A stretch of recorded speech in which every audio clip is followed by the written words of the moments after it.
2026년 4월 8일 새벽 세계가 숨을 죽이고 있던 그 순간 트럼프가 트루스 소셜에 글 하나를 올렸어.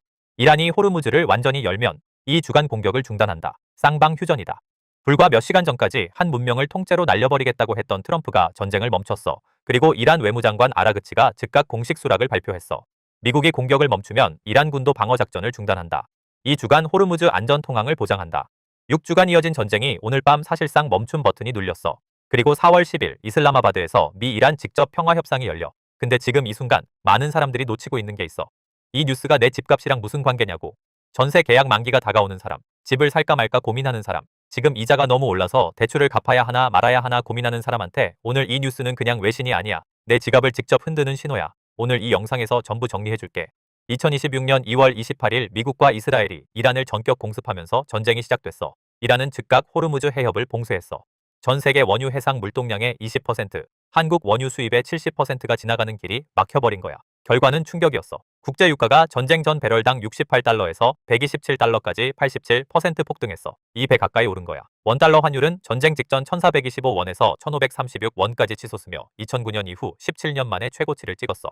코스피는 장중 4% 가까이 급락하는 날이 반복됐고 3월 한 달에만 코스피에서 외국인이 35조 원 넘게 팔고 나갔어. 시티는 한국은행이 7월과 10월 금리를 각각 0.25%포인트씩 올려 연 3.0%까지 갈 수 있다고 경고했어. 이 말이 현실이 되면 지금도 상단 7%를 돌파한 주담대 금리가 8%대로 올라간다는 얘기야.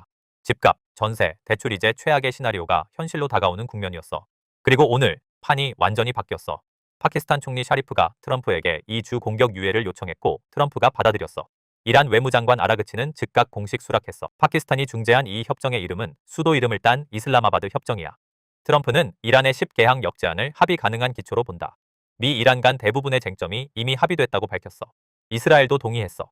그리고 4월 10일 이슬라마바드에서 미국 벤스 부통령이 이끄는 미 이란 직접 평화협상이 열려. 전쟁 발발 이후 처음으로 양측이 직접 마주 앉는 자리야. 단, 조건이 있어. 이란은 호르무즈 통항을 2주간 허용하되 이란 군과의 조율과 기술적 제한을 달았어. 완전한 개방이 아닌 조건부 개방이야. 이란 최고국가안보회의는 이란의 승리라고 선언하며 수락했어. 아직 넘어야 할 산이 있다는 얘기야. 여기서 반드시 알아야 할 연결 구조가 있어. 많은 사람들이 이란 전쟁을 그냥 중동 뉴스로 보는데 사실 이건 내 대출이자, 전세 보증금, 집값을 직접 흔드는 변수야. 연결고리를 정확하게 알면 지금 어떻게 움직여야 하는지가 보여. 구조는 이거야. 호르무즈, 유가, 물가, 금리, 집값, 전세, 환율. 이 5개가 하나의 사슬로 연결돼 있어. 첫 번째 고리는 유가야. 전쟁 전 배럴당 68달러였던 두바이 유가 지금 100달러를 훌쩍 넘어섰어. 한국은 에너지 수입 의존도가 높아. 유가가 오르면 기름값만 오르는 게 아니야. 전기요금이 올라, 가스요금이 올라, 플라스틱과 합성섬유 원료인 나프타 가격이 올라. 그게 공장 원가에 반영되고 결국 식품값, 운송비, 생활용품 가격으로 번져. 수입 물가 상승이 소비자 물가로 전이되는 거야. 두 번째 고리는 환율이야. 전쟁 전 환율은 1420원대였어. 지금 1530원대야. 110원 이상이 전쟁 프리미엄으로 쌓여 있는 거야. 환율이 오르면 같은 유가라도 한국이 내는 원화값이 더 커져. 유가 충격을 환율이 2배로 키우는 구조야. 종전 기대가 가시화되면 이 프리미엄이 빠져나가면서 환율이 1400원 중반대로 내려갈 수 있어. 세 번째 고리는 금리야. 유가와 환율이 동시에 올라가면 수입 물가가 폭등하고 소비자 물가가 3%를 넘어서 한국은행은 물가를 잡기 위해 금리를 올릴 수밖에 없어. 시티가 경고한 7월, 10월 두 차례 금리 인상이 현실이 되는 거야. 반대로 유가가 안정되면 물가가 잡히고 한국은행은 금리를 올릴 명분이 사라져. 오히려 경기 회복을 위해 금리 동결이나 인하를 고민할 수 있어. 그리고 네 번째 고리가 집값이야. 금리가 내려가면 대출 이자 부담이 줄어. 지금 집을 못 사는 가장 큰 이유가 이자야. 상단 7%를 돌파한 주담대 금리가 6%대로만 내려와도 매수 심리가 확 달라져. 서울 수도권 아파트는 공급 부족 구조가 여전하기 때문에 금리 하락이 더해지면 반등 시나리오가 현실적이야. 중요한 건 여기야. 대외경제정책연구원 NKIEP는 전쟁이 조기에 종전돼도 유가가 전쟁 전 수준인 68달러로 돌아가기 어렵다고 분석했어. 시설 복구와 공급망 정상화에 시간이 걸리기 때문에 종전 직후에도 최소 90달러 수준에서 유지될 가능성이 크다고 봤어. 미국 에너지정보청 EIA도 같은 말을 했어. 호르무즈 물동량이 점진적으로 회복되더라도 중동 산유국 생산량이 전쟁 전 수준으로 돌아오려면 2026년 말까지 걸릴 것이라고. 즉 오늘 휴전이 됐다고 해서 유가가 즉시 68달러로 돌아가진 않아. 하지만 방향은 확실히 바뀌어 120달러, 130달러를 향해 계속 올라가는 악몽은 끝이 나는 거야. 이란이 호르무즈를 실제로 열고 4월 10일 이슬라마바드 협상에서 종전 합의 윤곽이 잡히는 시나리오야. 오늘 양측이 사실상 동의한 만큼 지금 가장 가능성이 높은 시나리오야.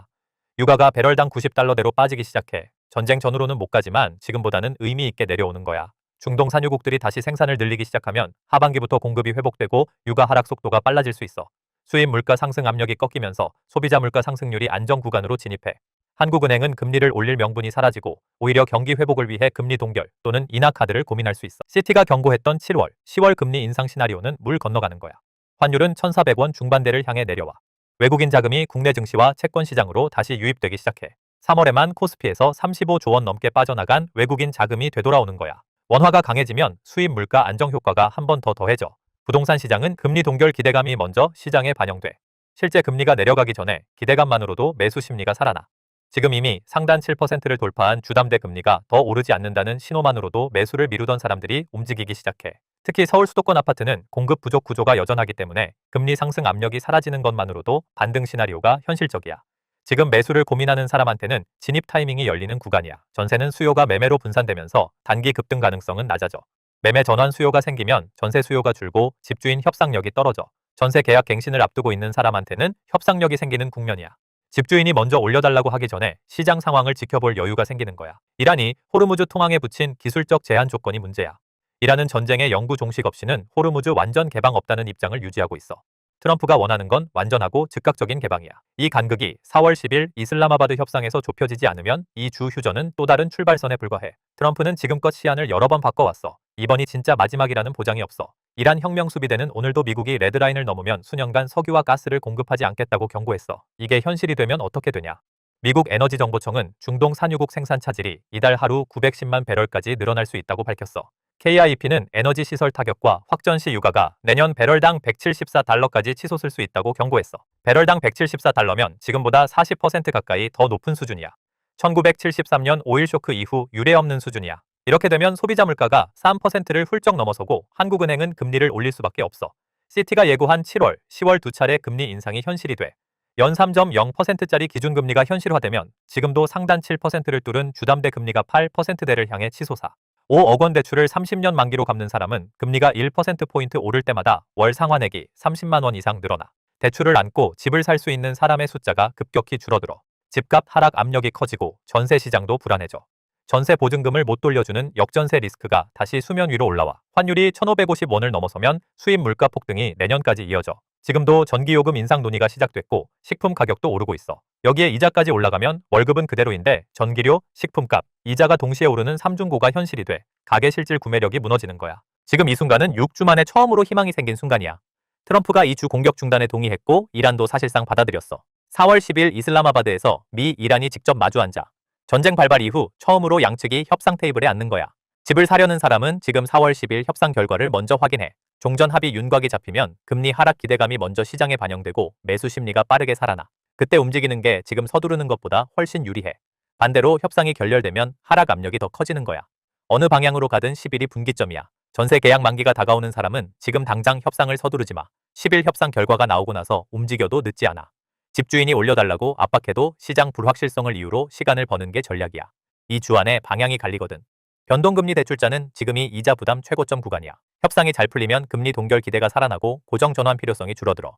반대로 협상이 깨지면 그때 고정으로 전환하는 게 맞아. 10일 이후 방향을 보고 결정해도 늦지 않아. 이번 이 주가 그리고 4월 10일 이슬라마바드 협상이 한국 경제의 집값과 전세와 금리의 방향을 결정하는 시간이야. 눈 똑바로 뜨고 지켜봐. 오늘 영상이 도움됐다면 좋아요 눌러주고 댓글로 궁금한 종목이나 경제 이슈 남겨줘. 내가 직접 자료 확인하고 핵심만 정리해서 다음 영상으로 가져올게. 경제 읽어줌에서는 복잡한 경제 뉴스와 시장 흐름을 누구보다 쉽게 놓치지 않게 전해드릴 테니까 구독과 알림 설정 해두고 다음 영상에서 또 만나자.